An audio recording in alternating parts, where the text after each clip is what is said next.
Bueno, hola, ¿qué tal? Soy Camila Hernández, soy kinesióloga del Instituto de Rehabilitación Psicofísica, que es un hospital público de rehabilitación del gobierno de la Ciudad de Buenos Aires. Y bueno, ahí me dedico a la rehabilitación kinésica de personas con distintos tipos de lesión cerebral, en su mayoría personas que acuden para la rehabilitación después de una ACV. Bueno, como saben, el accidente cerebrovascular es un problema de salud a nivel mundial.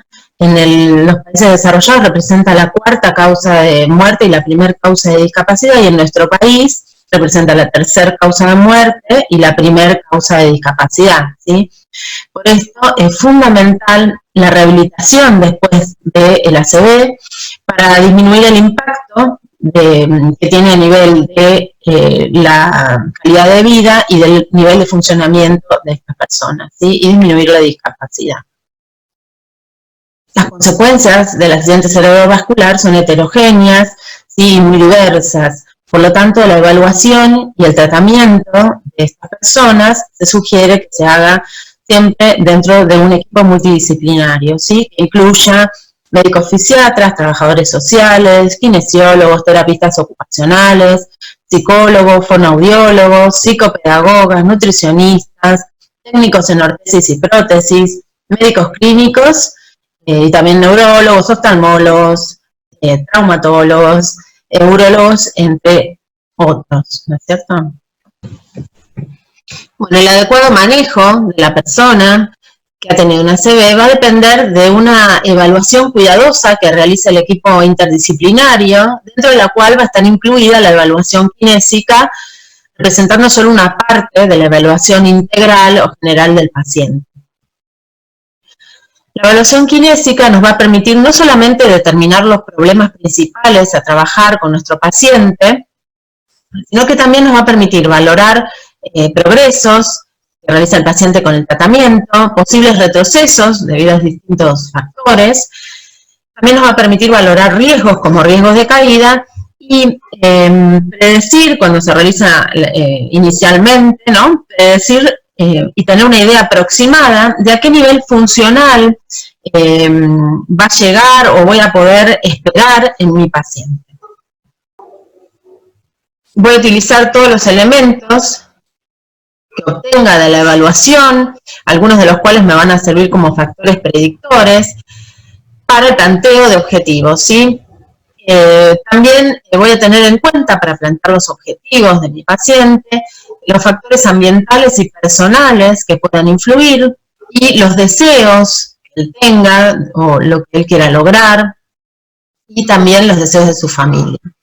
Los objetivos que se plantean con mayor frecuencia, y tanto por el paciente como por el equipo, van a ser el de lograr o mejorar la marcha, el de lograr un uso funcional del miembro superior, la independencia en transferencias y el adecuado posicionamiento y propulsión en silla de ruedas.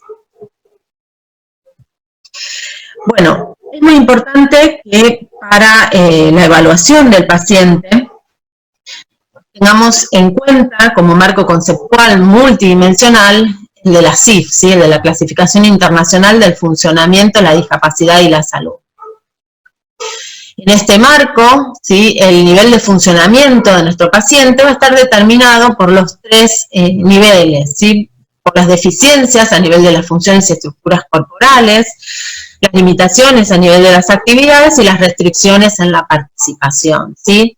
Y los factores contextuales, tanto ambientales como personales, van a actuar como facilitadores o barreras determinando el nivel de funcionamiento y la discapacidad de nuestro paciente. Bueno, todos los datos que obtengamos de la evaluación vamos a volcarnos en nuestra ficha kinésica.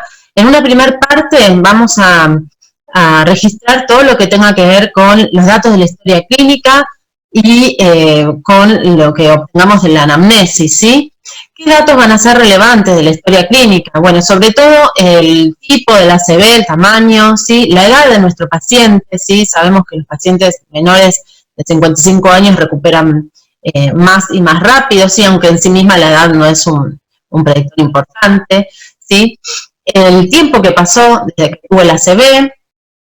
Sabemos que la la principal recuperación se produce en los primeros 3 meses y luego continúa a un ritmo un poco más lento hasta los 6 meses y ya solamente un 5% de los pacientes continúan recuperando hasta el año. También vamos a tener en cuenta los factores personales, sus antecedentes. Por lo general se trata de pacientes con una patología vascular o cardiovascular, ¿sí? Y esto va a afectar en gran parte la rehabilitación, ¿sí?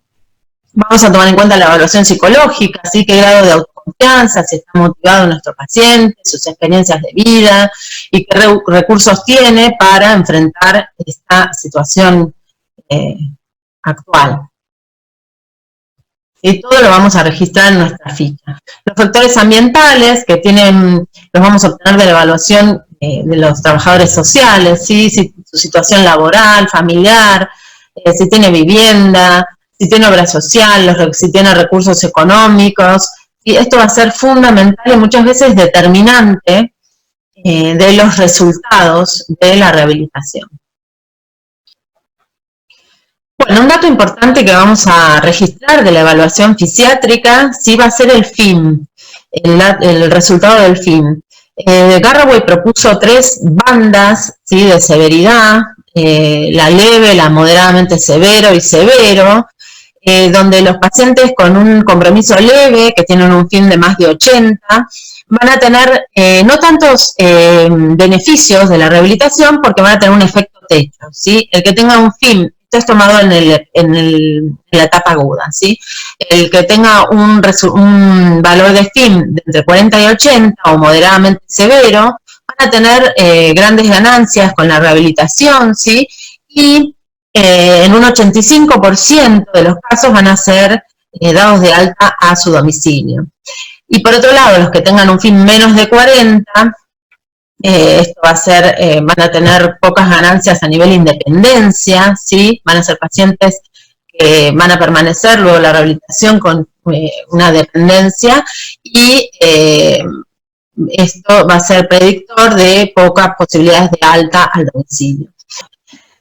Vamos a registrar también los valores del Mini-Mental y la evaluación psicopedagógica, así que nos va a estar hablando de las capacidades cognitivas o del trastorno cognitivo que puede tener nuestro paciente. Sabemos que el trastorno cognitivo va a predecir el estado funcional del paciente al alta, ¿sí? El trastorno cognitivo se asocia con una disminución de la capacidad para realizar las actividades de la vida diaria, una mayor probabilidad de mortalidad al año después del alta, y también es predictor de mayor dependencia y de menos altas al domicilio, ¿sí? Van a ser pacientes que suelen ir a un hogar. Vamos a registrar estos datos.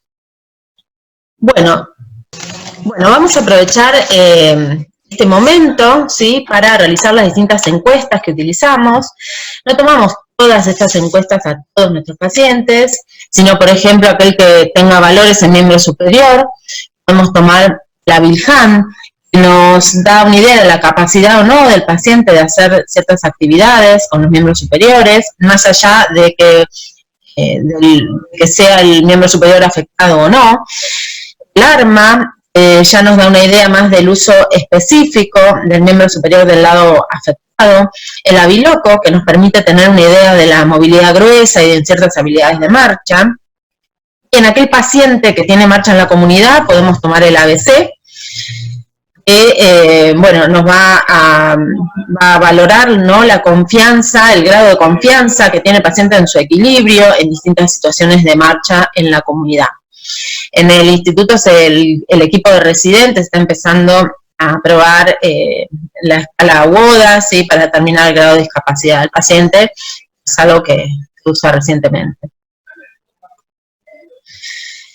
Bien, también vamos a consultarle al paciente si bipedesta y si marcha en el hogar, en qué lugar lo realiza, si marcha en la comunidad, en qué contexto, si requiere asistencia y qué tipo de asistencia requiere. También vamos a consultar si usa ayuda a marcha, de qué tipo, a lo mejor tenemos pacientes que usan distintos tipos de ayuda a marcha para distintos contextos, si usa equipamiento y cuál, qué estancia recorre y en cuánto tiempo, y bueno, y qué otras dificultades tiene en el hogar. Luego vamos a iniciar la evaluación kinésica propiamente dicha, ¿sí? Vamos a volcar los datos en nuestra ficha kinésica, que está estructurada, al menos la que utilizamos en el TEP, en una primera parte están lo que son las deficiencias a nivel de las funciones y estructuras corporales, y en una segunda parte las limitaciones a nivel de las actividades. Bueno, estas deficiencias que vamos a evaluar a nivel de las funciones y estructuras corporales van a ser la sensibilidad, los rangos de movimiento, el tono muscular, la fuerza muscular y el control de movimiento voluntario.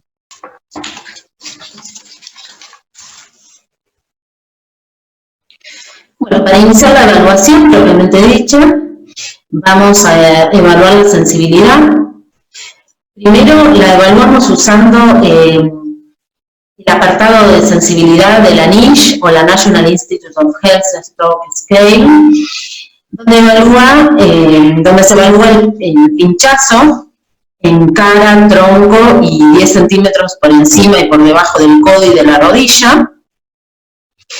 Y vamos a valorarlo como normal, si no hay pérdida sensorial. 1, si hay pérdida sensorial leve o moderada, o sea, siente el pinchazo pero es menos intenso en el lado afectado o no siente el dolor. 2, si hay una pérdida sensorial severa o total y el paciente no es consciente de haber sido tocado en la cara, en el brazo o en la pierna. Bueno, si detectamos un déficit a nivel sensorial y queremos hacer una evaluación y luego un tratamiento más exhaustivo de esta deficiencia, podemos usar la evaluación sensorial de Nottingham acortada.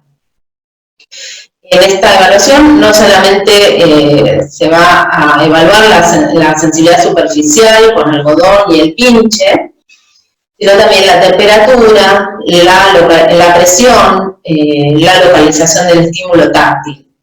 Estos ítems se van a valorar con 0 si está ausente, 1 si está alterado o es menor que el lado sano, 2 si es normal y 9 si es no evaluable. También se va a evaluar a estímulos táctiles simultáneos bilaterales, que también es un punto que se evalúa en la NISH. Y bueno, acá lo que vamos a observar es si el paciente tiene sensibilidad en el lado afectado, vamos a verificar si el toque, cuando se realiza simultáneamente de los dos lados, vamos a ver si se extingue el estímulo del lado afectado, ¿sí? Si el estímulo del lado afectado se extingue cuando se hace en forma bilateral, podemos pensar que el paciente tiene una negligencia sensitiva. Bueno, por otro lado, se va a evaluar la estereognosia con una moneda, un lápiz, un peine, una esponja y un espejo, y se va a graduar como 0 si no puede identificar qué es, 1 si la identificación está alterada o identifica algunas características o intenta describirlo, 2 si identifica normalmente, o sea, lo puede nombrar o puede señalar un objeto igual que se encuentre en la mesa. Por otro lado, se evalúa la propiocepción, ¿sí? En este sentido, se va a evaluar 3 componentes del movimiento, ¿sí? Que van a ser la apreciación del movimiento en sí, la dirección del movimiento y la posición articular. El paciente debe copiar los movimientos que se realizan del lado afectado, los debe copiar por el lado sano, ¿sí? Con los ojos cerrados toda esta evaluación. Y bueno, vamos a puntuarlo como 0 si no aprecia el movimiento, 1 si aprecia el movimiento pero la dirección es incorrecta, 2 si aprecia la dirección del movimiento pero es inexacta la posición a la que llega finalmente, y 3 si puede reflejar el movimiento con precisión y la posición a la que llega finalmente es similar a la del lado afectado, ¿sí? Con una diferencia de menos de 10 grados. Bueno, muy bien. Después de la evaluación de la sensibilidad, vamos a movilizar lentamente los miembros inferior y superior para determinar si hay limitaciones en los rangos de movimiento, ¿sí? Y vamos a registrar si este tope que sentimos, que limita el movimiento, se debe a dolor o si es un tope blando por acortamiento de tejidos blandos, o posiblemente por cambios radiológicos en el músculo, ¿no? O si sentimos un tope duro, que posiblemente se deba a osificaciones heterotópicas o procesos articulares severos muy comunes en nuestros pacientes, ¿sí? En este caso vamos a solicitar una placa radiográfica. Vamos a registrar ese ángulo de los rangos limitados medidos con goniómetro, ¿sí? Nosotros solamente registramos el rango limitado, ¿sí? Bueno, va a ser importante consensuar con el resto del equipo, con los médicos, con los traumatólogos y con los demás kinesiólogos, qué método vamos a usar para registrar los ángulos, ¿sí? Nosotros usamos el método del cero neutro, ¿sí? Que es el gold estándar, donde el cero es la posición neutra, ¿sí? Entonces, este ángulo sería de menos 20, ¿sí? Hacia el cero de flexión dorsal, por ejemplo, ¿no? Yo quiero llevar a flexión dorsal, tengo esa limitación, no llego a cero, mi ángulo es menos 20. Con el método de 180-0, inicia en esta raya azul, ¿sí? en 180. Pero nosotros vamos a utilizar este ángulo que se llama método de cero neutro. Bueno, acá tenemos distintas evaluaciones de las distintas limitaciones que suelen presentar nuestros pacientes, ¿sí? Y acá las vamos a registrar en esta ficha. Bien, muy ligada a la evaluación de los rangos va a estar la evaluación del tono. Sí, suele ser parte de un mismo momento de la evaluación, como habrán visto en la ficha, sí, recién. Ahora la vamos a ver con más detalle. Bueno, vamos a movilizar entonces los miembros de nuestros pacientes y vamos a evaluar la resistencia al movimiento pasivo que sentimos. Podemos percibir rigidez, ¿sí? La vamos a sentir como una resistencia constante durante todo el rango de movimiento, que no cede, se suele llamar en tubo de plomo, incluso aparece durante la movilización lenta, ¿sí? O también podemos sentir una resistencia intermitente o fenómeno de rueda dentada. También podemos percibir flacidez, ¿sí? Que es una disminución en la resistencia al movimiento pasivo. O, lo que es muy común, podemos percibir espasticidad y lo vamos a sentir como una resistencia al movimiento pasivo, velocidad dependiente, que aparece al realizar movimientos rápidos, luego cede, ¿sí? Y esto se debe a un aumento en los reflejos de estiramiento como parte del síndrome de la neurona motora superior. Bien, para evaluar la espasticidad vamos a usar la escala de Tardieu, ¿sí? Que nos permite observar la resistencia al movimiento pasivo a 3 velocidades en la versión original, la velocidad 3, que es lo más rápido posible, la velocidad 1, que es lo más lento posible, la velocidad 2, que es la velocidad de caída del miembro bajo gravedad, y en la versión que usamos actualmente, que es la modificada, se realiza solo en 2 velocidades, ¿sí? A velocidad rápida, lo más rápido posible, que es la V3, y a velocidad lenta, o lo más lento posible, que es la velocidad 1. Vamos a registrar 2 ángulos, ¿sí? El ángulo de tope, por resistencia frente al movimiento más rápido posible, con la velocidad 3, y lo vamos a llamar R1. El ángulo de tope a la velocidad lenta, ¿sí? El tope o la resistencia que sentimos, el estiramiento lento. Ese ángulo lo vamos a llamar R2. La diferencia entre el R1 y el R2 va a ser el componente de tono dinámico del músculo, ¿sí? O espasticidad. Y nos permite diferenciarlo también de una contractura y decidir el tratamiento apropiado, ¿sí?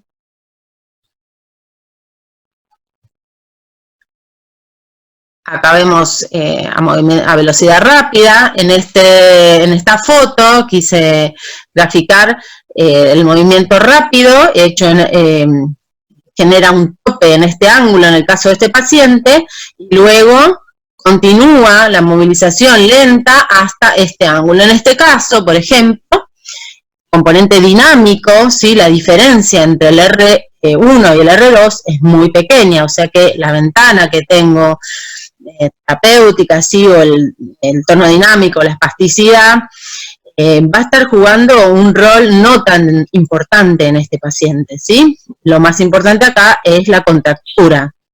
¿Sí? Vemos que hay una contractura en flexión de más de 90 grados. Vamos a registrar entonces el R1 y el R2. Nosotros en nuestra ficha registramos el R1 y el R2 de movimientos claves de cada articulación, ¿sí? No de músculos. Bien. Bien, vamos a evaluar la fuerza, ¿sí? O la capacidad de nuestro paciente de realizar distintos movimientos activos voluntarios y de generar fuerza en contra de la gravedad. Para eso usamos el MRC o Medical Research Council Scale. Es una escala que en realidad no está indicada para usarse en pacientes con control motor selectivo deficiente, pero es ampliamente utilizada en la bibliografía. Nos permite obtener cierta información de la capacidad que tienen los distintos grupos musculares relevantes funcionalmente para generar fuerza y vencer la gravedad. El miembro superior, por ejemplo, en las primeras 72 horas, lo que es la fuerza de abducción de hombro, la extensión de dedos, sirve para decir funcionalidad del miembro superior. El miembro inferior, tomado en periodo agudo, también sirve para predecir marcha a los 6 meses. O sea, es una herramienta importante. Bueno, acá está la graduación de 0 a 5. ¿Sí? 0 no hay contracción. 1 cuando la contracción es visible o palpable sin movimiento. 2 cuando completa el rango de movimiento sin gravedad. 3 cuando completamos el rango de movimiento en contra de la gravedad. 4 cuando completa el rango de movimiento contra la gravedad y moderada resistencia, y 5 cuando completa el rango de movimiento contra gravedad y resistencia máxima, y registramos estos valores en nuestra ficha. También para la evaluación del movimiento activo podemos utilizar el STREAM, que es la Stroke Rehabilitation Assessment of Movement. Es una escala de 30 ítems, 9 de los cuales evalúan movilidad básica, como rolados, transferencias, bipedestación y marcha. Nosotros vamos a ver que en general en el servicio los evaluamos con otras escalas. 21 movimientos voluntarios de los miembros, ¿sí? 10 movimientos de miembro superior y 10 de miembro inferior. Lo interesante de esta escala es que evalúa calidad, ¿sí? De movimiento. Se observa si el paciente puede completar el movimiento, si la calidad, se observa la calidad del mismo y cuánto se desvía este movimiento del patrón de movimiento normal, ¿sí?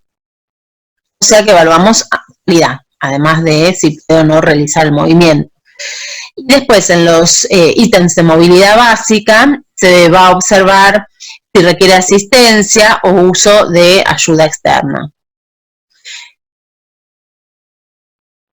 Bien, por otro lado, si cuando estamos evaluando el movimiento activo de nuestro paciente observamos cierto grado de dismetría o temblor o inestabilidad, utilizamos la sección de ataxia en miembros de la NISH, o National Institute of Health, Stroke Scale, ¿sí? Un lado para descartar lesión cerebelosa y para observar, ¿no? Si esto ocurre realmente, ¿no? Y para cuantificarlo. Tomamos en esta sección, ¿no? De la NISH, se utilizan las pruebas de dedo-nariz, de talón-rodilla, y se observa, cómo es el movimiento. Se puntúa 0 si es normal, si hay ataxia en una extremidad se puntúa 1, y si hay ataxia en 2 extremidades se puntúa 2. ¿sí?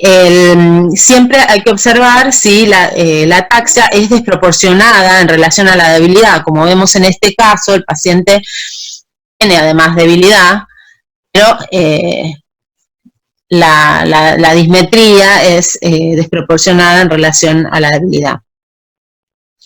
Y el paciente acá tiene que desplazar, en el caso del talón rodilla, lleva el talón hacia la rodilla, luego lo desplaza por la cara anterior de la tibia. Bien, si queremos hacer una evaluación más exhaustiva de la ataxia, podemos tomar el SARA o Scale for the Assessment and Rating of Ataxia.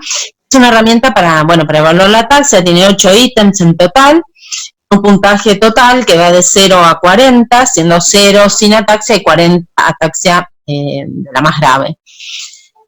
Las puntuaciones para los 8 ítems, como vemos acá, son diferentes, ¿sí? Se evalúa la marcha, de 0 a 8, la bipedestación, de 0 a 6, el sentado, de 0 a 4, el habla, de 0 a 6, perseguir el dedo, la prueba dedo-nariz, nariz-dedo, que es la que estamos viendo en este momento, el movimiento alternado de mano, que estamos viendo en este momento, ¿sí? Observan las irregularidades y la cantidad de ciclos, ¿sí? Y el deslizamiento de talón sobre tibia, que lo vimos inicialmente.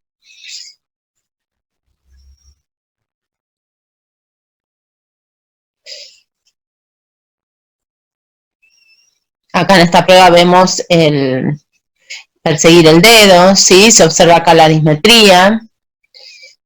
En la prueba de dedo-nariz se observa el temblor, ¿sí? Muy bien. Y evaluamos acá el grado de ataxia.